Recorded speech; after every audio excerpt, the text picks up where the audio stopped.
Grüß euch. Ich habe euch da jemanden mitgebracht, also eigentlich zwei, komm her. Nämlich die beiden, die diejenigen verkörpern, die diesen ganzen Schwachsinn auszulöffeln haben. Ja. Erstens einmal finanziell über Jahrzehnte und wahrscheinlich Generationen hinweg, ja, diese unnötigen Investitionen und gesundheitlich sowieso.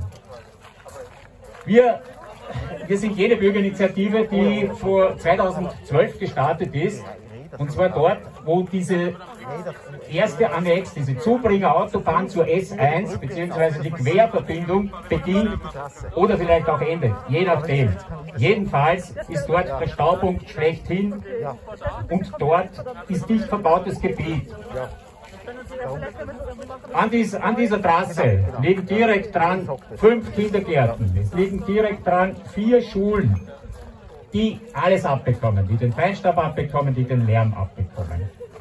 Aber lasst mich einmal Danke sagen auch mit den Fridays for Future, mit System Change, not Climate Change, ist die Jugend in die Donaustadt gekommen und das Thema auch in die Stadt hineingezogen. Und das, finde ich, ist wirklich einen Applaus wert einmal.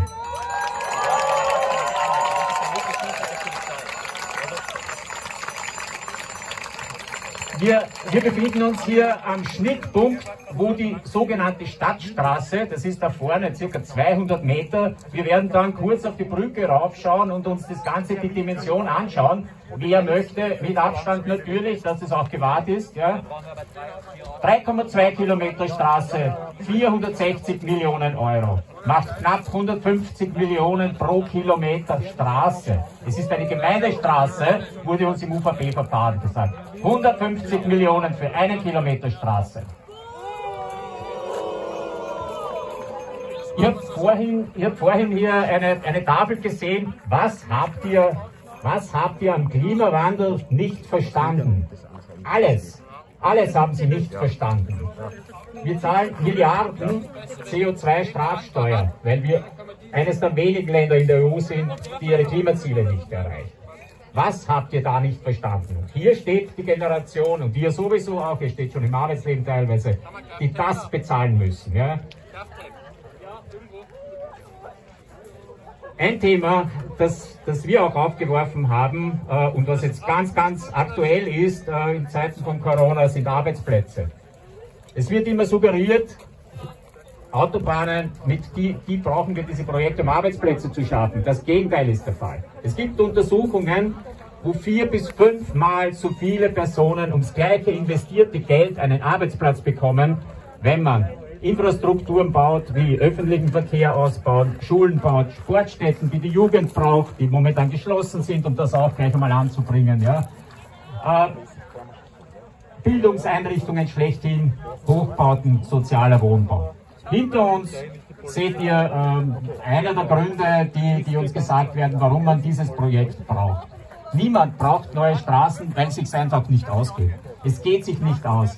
Vor der Tangente, in Hirstetten, dort wo wir zu Hause sind, dort ist der Staupunkt schlechthin. Nichts geht jetzt auf der A23 mehr und dann schon gar nicht. 60.000 Fahrzeuge sollen auch in die Tangente noch zusätzlich einmünden.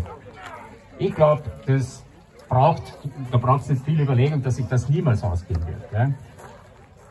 Ein Argument noch, das ich noch bringen möchte, und Wolfgang hat ja ohnehin schon alles aufgezählt, das gleiche gilt für diesen Zubringer hier. Ein Argument ist, mit dem unser Bezirksvorsteher und alle anderen auch immer wieder die Leute beruhigen wollen, die Entlastung der Ortskerne. Die findet absolut nicht statt. Anhand von Essling haben wir das ewig schon erklärt. Die ASFINAG schrieb auf ihrer Homepage schon vor Jahren, mit der Lobau-Autobahn, also ohne der Lobau-Autobahn und ohne diese Stadtstraße und der S1-Spange fahren im Jahr 2025 30.000 Autos durch Essling. Wenn man diese Projekte baut, fahren 25.000 Autos durch Essling. Nur noch, man kann das reduzieren. Heute fahren 18.000 bis 20.000. Ich sage immer, findet den Fehler.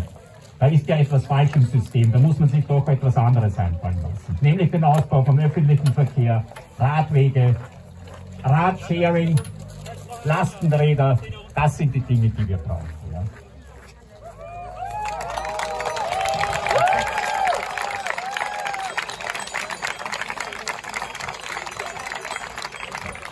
Und noch kurz zu den, weil wir beim Rathaus aufgestanden sind letzte Woche, gegen diese Erhöhung der Budgetmittel, muss man sich auf der Zunge zergehen lassen, von 94 Millionen um 366 Millionen auf 460 Millionen wurden die erhöht. Vervierfacht.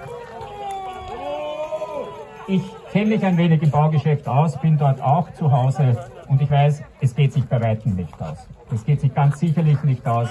Es wird nochmal erhöht werden. Aber was spielt das für eine Rolle? Aber wir brauchen dieses Geld in andere Investitionen und nicht in den Bau von Straßen.